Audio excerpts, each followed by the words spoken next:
Hey guys, what's up? It's Ben, Run Bigfoot Run, back with another video, the rainy day edition. It's drizzling right now out in the field, so I'm not going to wander around out in the field today. Just doing a little recap. I've had the weekend, very stressful, busy weekend, to collect my thoughts about running Freedom's Run out in West Virginia. It is a challenging marathon. More than likely it's a challenging half marathon too, because part of the half marathon course is the marathon course. They merge at mile 15 and mile 3. It was not what I was expecting. I went in with a game plan. I stuck to my game plan till mile 15, and then my game plan changed. I'm not unhappy with my results. I'm not overly excited. It was a learning experience. It was my sixth marathon. Bleh, I cannot say the word sixth. Anyway, it was marathon number six that I have completed. I ran one other marathon I did not finish. It was DNF. Of course, got closed because of lightning and other weather anomalies. So I went in with the plan of running 7 miles an hour. So 7, 14, 21, that should have me finishing, if I stayed consistent, finishing sub 4. Downhill start. So we ran across the river on a small bridge near the railroad tracks. Ran up the C&O Canal towpath, which was lovely. The river was a little high, so it was probably not as many rapids. There was nobody out kayaking or playing in the river, which would have been cool if it was. Trees, green, you could smell the pawpaws. I mean, it was just pungent aroma of pawpaws everywhere. I wanted to stop and pick or find one and eat it. But, nope, I was running the marathon and I had a mission. I was on a mission to finish the marathon. The race director, Dr. Mark, wonderful man. I met him the morning of the race.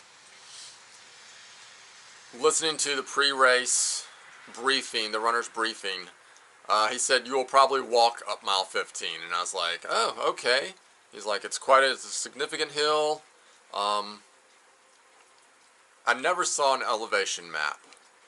If I'd seen an elevation map, I would have said that is a significant hill, because it was a significant hill. It was almost a mile uphill, give or take. It was just straight. I mean, you went straight down, straight from mile 5 to mile 15, flat on the C&O Canal towpath. It's gravel. I tripped a couple times on some roots and some rocks. There was some leaf litter, so you know, you can't control that. It's nature. It happens. Mile 15, you come off, you go up, way up, back out of the valley, and then you're Antietam. Antietam is hilly. Why they chose that for a battlefield, I don't know. I guess they, the North and South figured they would have the advantage if they kept a hill, more than likely. Make your opponent come up the hill to you, you can fight them down. Just like when you were kids played King of the Hill. I don't think they play King of the Hill anymore, though. I think that's probably banned from schools. It was a fun game when I was little. But yeah, it was all up and downhill. I had my outfit that I normally wear. I was feeling good. And then as I was doing the downhills, my feet, I have a little bit of wiggle room in my feet. I have knit upper shoes. My feet started sliding up in my shoes. I could feel the laces just pushing down into the top of my feet. My feet started hurting, so I stopped, took my shoes off, readjusted them. I had them set up as lace locks, undid that, so I undid an eyelet, tied them back up, double knotted them because I had a lot of extra laces, and kept going. I had to readjust it one shoe again, just from the constant up and downhill like that. So I finished. I did not PR. Once I got to mile 15, I knew I wasn't going to PR, because I saw that hill and I started running up it, and I'm like, I am not running up this hill. I'm just going to walk it, and I power hiked it. Yeah, it was a great race. Shepherdstown is beautiful. It's a little college town. The main street is just this little hip stores community. Harpers Ferry, I really didn't get to see a lot of Harpers Ferry because I got up there kind of late, went to the expo, hung out at the expo, got a new buff at the expo, met the Ultra rep, talked shoes. Really looking forward to probably either the Solstice or the Vanish for my next running shoe from Ultra. When I get those, I will definitely do a review of them. So then I went to Harpers Ferry, stayed actually in Knoxville, Maryland, which is across the river from Harpers Ferry. Found a wonderful restaurant there, had dinner, went back to my room, didn't sleep a wink, which I never do. The last marathon I did was in DC, didn't sleep a wink. I mean, I could just literally probably just drive up the night before, get there about 4 hours early, sleep in my car for 4 hours, and get the same amount of sleep that I would staying in a hotel room. Just because I don't sleep before marathons like this. Half marathons, I kind of sleep. 5Ks and 10Ks are, no, that's nothing. I do a 10K every Tuesday and Thursday morning as part of training. So yeah, it was a fun race. If you're ever considering doing an ultra, this would be a good race to run to get the feeling of what an ultra is about. The SAGs were supported. They had gels. They had 2 gel stops. Most all the SAGs had water and Gatorade Endurance, which Gatorade Endurance is very good if you have not tried it. I recommend it. It's for Gatorade, it's very light, easy on the stomach.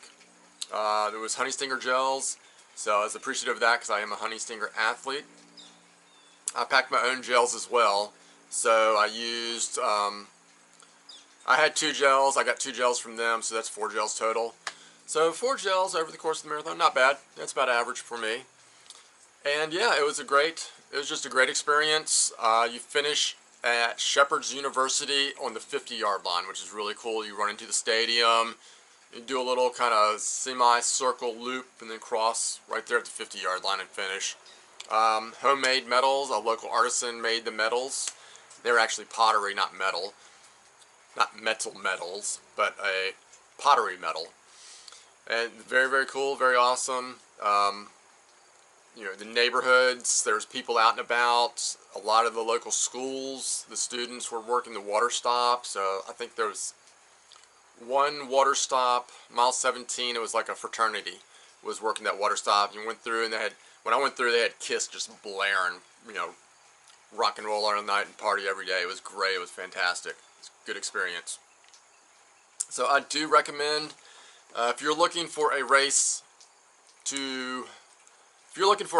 if you're trying to do 50 states, Freedom's Run. Small, intimate race, wonderful crowd, wonderful support.